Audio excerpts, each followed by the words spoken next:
Well, shifting our focus to Pakistan, where a high-stakes hostage drama has just ended.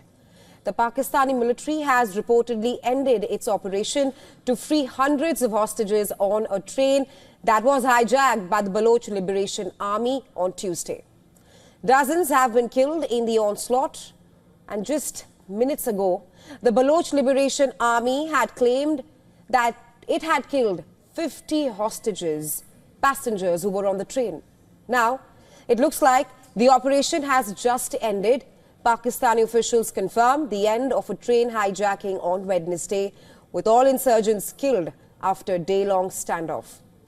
Security officials rescued over 300 hostages, though, like I mentioned, some were killed. Details on the casualties remain undisclosed as of now. The armed Baloch rebels attacked the Jafar Express and took around 200 passengers hostage on Tuesday. Some claim the number is higher. We cannot be sure right now. The militants say many of the hostages are Pakistani security personnel and the family members of the security personnel's government employees or Punjabi settlers. As mentioned, the Pakistani officials, they have just finished the counter-terror operation to rescue the passengers.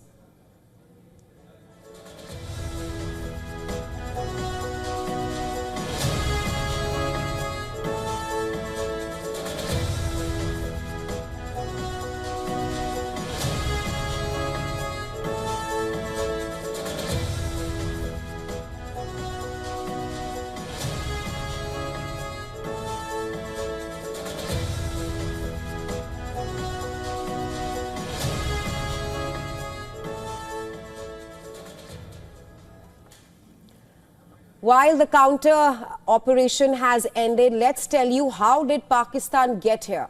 Just days ago, various Baloch factions united, forming a joint military command to intensify their resistance against Pakistan. Their goal? To transform the Baloch insurgency from scattered operations into a coordinated, decisive force. And we reported this last week. It was clear that there was a renewed push by Baloch armed groups to target the Pakistani military and the BLA. It has been behind some of the deadliest attacks on Pakistani forces in recent years. Just last year, the Baluchistan Liberation Army was responsible for 302 attacks, killing over 580 people. Well, at that time, did Pakistan underestimate the Baloch rebellion? Did the government fail to take the anger in Balochistan seriously? Because here we are. The Jafar Express was not just carrying military personnel when it was attacked. It had 425 passengers on board. The militants blew up the tracks, opened fire on the train, killed the driver and trapped the locomotive inside a tunnel before taking control. And now, what we are learning is that some passengers have also been killed who were taken hostage by the BLA. The BLA claimed responsibility on Tuesday after they hijacked the train, saying it had taken 214 hostages.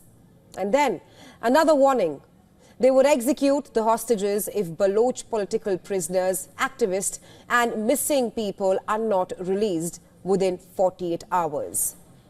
They further said that if the military intervenes, all hostages will be executed and the train will be destroyed. But the Pakistani authorities initially did not confirm the hostage situation. Well, the Pakistan Prime Minister has further condemned the attack, saying that security forces were repelling the militants. Meanwhile, Interior Minister Mohsin Naqvi called the militants beasts for targeting innocent passengers. The Balochistan government has also implemented emergency measures to handle the crisis. But this region has long been plagued by such incidents, led by groups like the BLA. The Baloch militants claim that Pakistan's government and military, they have exploited Balochistan's gas and mineral resources without benefiting the local population. But this crisis, this hostage crisis, has made rescue efforts even harder at this point of time, because some attackers were seen wearing suicide vests and they were sitting among the hostages. While Pakistan continues its counter-terror and rescue operations, this attack exposes major security lapses and reveals the deep-seated issues driving the Baloch insurgency. While the area, for years, local communities have felt economically marginalized and politically disenfranchised. This has further fueled movements like the BLA, but now experts warn that this train attack targeting civilians could backfire on the Baloch movement. By shifting focus from the Pakistani military to unarmed passengers, the BLA may have gained global attention, but it risks losing support among the civilian population, the very people it claims to be fighting for.